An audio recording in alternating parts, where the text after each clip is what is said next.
It's a new week and a new challenge for the Arkansas Razorbacks as they take on the South Carolina Gamecocks in Fayetteville on Saturday. And so I'm going to go over some of the goods and bads from each team's Week 1 performance, share a few general thoughts, and then give my final prediction for this game at the end of the video.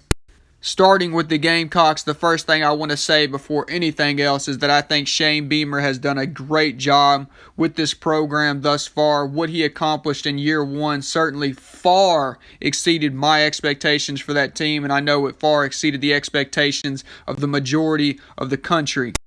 Coach Beamer honestly reminds me of our own Coach Pittman in the sense that you can tell he genuinely cares. He's going to give his absolute all for his guys, and they are going to give their absolute all in turn. And that's why you can see special seasons like you've seen last season for South Carolina and Arkansas, in which they shocked people by how good they actually were. Now on to the matchup at hand. South Carolina wasn't impressive by any means in their first game against Georgia State, outside of perhaps their special teams, #BeamerBall. But as with most teams in Week 1, Arkansas included, I think they are and will be a much better football team than what they showed.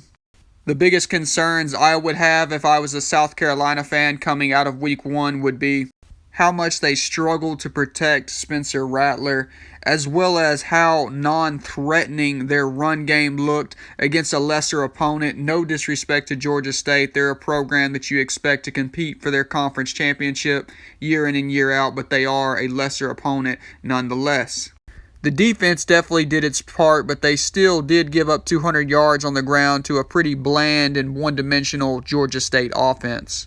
The good for South Carolina starts with quarterback Spencer Rattler. Like him or not, it doesn't change the fact that he has as much arm talent as anybody in the country. There is not a throw he cannot make. And if this experienced South Carolina offensive line can step their game up, both in pass protection and the run game, I do think Rattler can be everything that USC fans hope he can be. He's got some adequate weapons around him, like an Antoine Wells Jr., a Jaheim Bell, a Marshawn Lloyd, an Austin Stogner, a Jalen Brooks. But if they can't provide him with decent pass protection and some semblance of a complementary run game, then I think you'll see him fall back on some of those erratic tendencies that got him benched at OU. Looking at Arkansas, they certainly weren't the most impressive team in Week 1 either, but they did beat a much more competitive team in Cincinnati.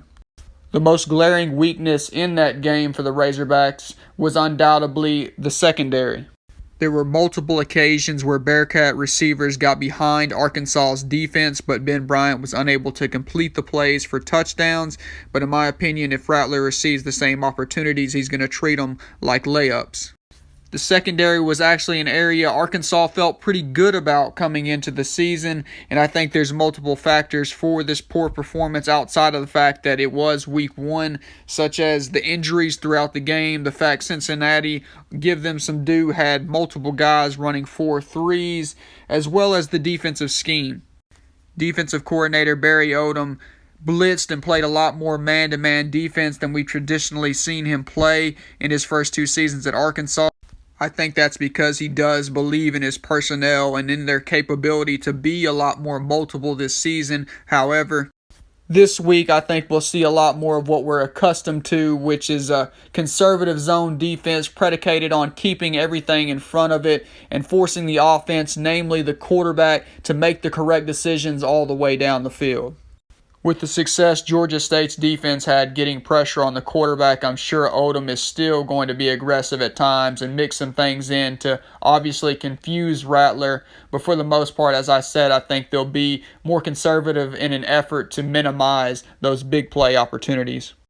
That said, if you are USC's offense and you're watching that Week 1 film, you've got to be licking your chops. Arkansas also struggled a bit punting the ball. I think they'll be fine there, but if anybody can expose a weakness in special teams, it's Shane Beamer.